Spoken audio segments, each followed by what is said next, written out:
Welcome to the T Academy. This video is talking about the math tool of a tens frame. So this is what a tens frame looks like, and we use it quite often during our number talks in math.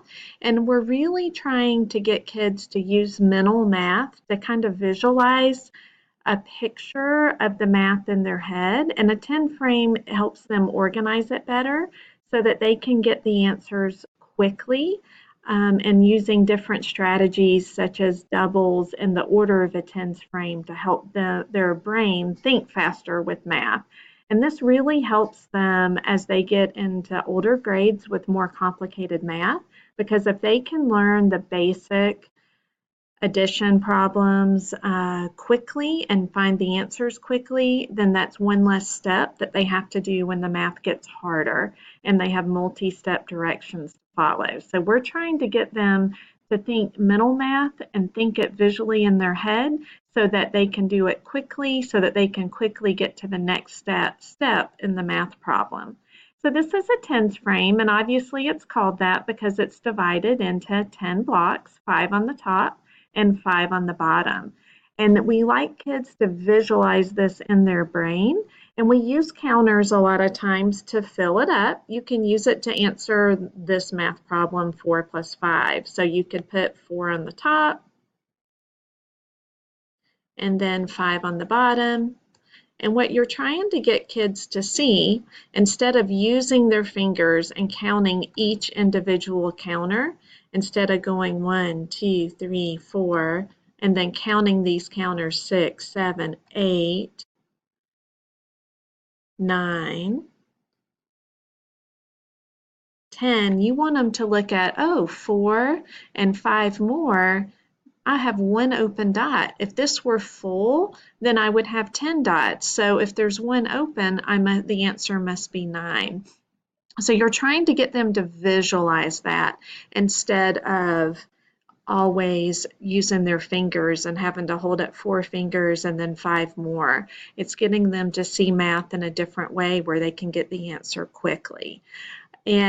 Or you can also use it when you're subtracting. So if you had this problem 10 minus 4, they could take off the 4, 1, 2, 3, 4, or they could just visually cross it off. And what you're trying to get kids to see again is, oh, this whole row is filled, so that must be 5, and one more is 6. You're wanting them to look at numbers as a whole instead of each individual one. So once children are fluent and really good at using a tens frame, there's a lot of math problems that we can do where the answer is 10. So when they see it just like this, they could go 6 and 4 more is 10. If you took some away, you could go, oh, 4 and 5, 6, 4 and 6 is 10. If you took more away, it would make another problem. 3 plus 7 more would be 10. So you're just wanting them to get really familiar with seeing 10 in lots of different ways. Once we are very familiar with that, then you might sometimes see problems where we use 2 tens frames to help you. So in this case, you know that 10 on the top and 10 on the bottom, we have talked about doubles before, so they know instantly 10 and 10 is 20. So we're teaching them to use what they know to help them get the answer quickly. So if this problem were 6 plus 7, and if they didn't automatically know the answer, then they could look at this and go, oh, I see 3 and 3 here. I know 3 and 3 is 6. I see 3 and 3 here, so I know that's another 6, and I know my doubles, 6 and 6 is 12. Well, there's only one more, so the answer must be 13. Or like in this case, you might notice that there's 4 right away, and they can say, oh, I know 4 and 4, that's a double fact. 4 and 4 is 8, and then they could count on. So they know this is 8, 9, 10, 11, 12, 13. Or they might even notice that there are 3 4s here and know it's 4, 8, 12, and one more is 13. So it's finding out the number very quickly.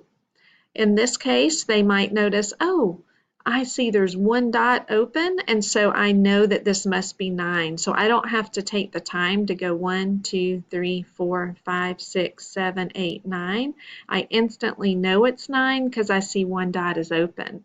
In reverse, they might notice the same thing here. Oh, I see 3 dots are open. I know that when 3 dots are open, I can visualize this one full and these two full and see 3 empty dots and know right away that's 5, 6, 7.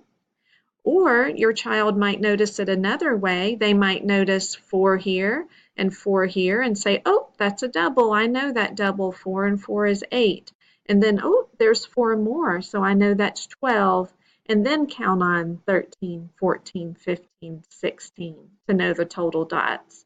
Sometimes you'll even see kids where they, in their minds, actually, in their mind, visualize this dot moving here, and then they know right away this is 10, and then they know they're fast 10, so they know 10, and here is 2, 4, 6. So 10 and 6 is 16, and that helps them if they actually move the dots in their mind to get the visual.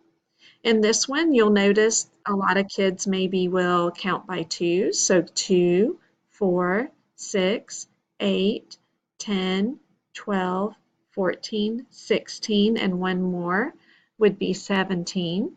Other kids might say, oh, I know 20 is the whole double tens frame, and I see 3 empty spots. So I know 20 minus the 3 spots is 17, or they might even count backwards from 20.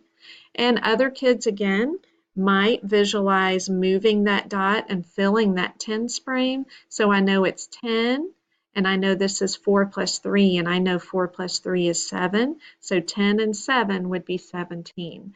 Again, our whole goal is doing that mental math, teaching them to get this picture in their head, and then we're moving the dots around in ways that make it easier for them to understand.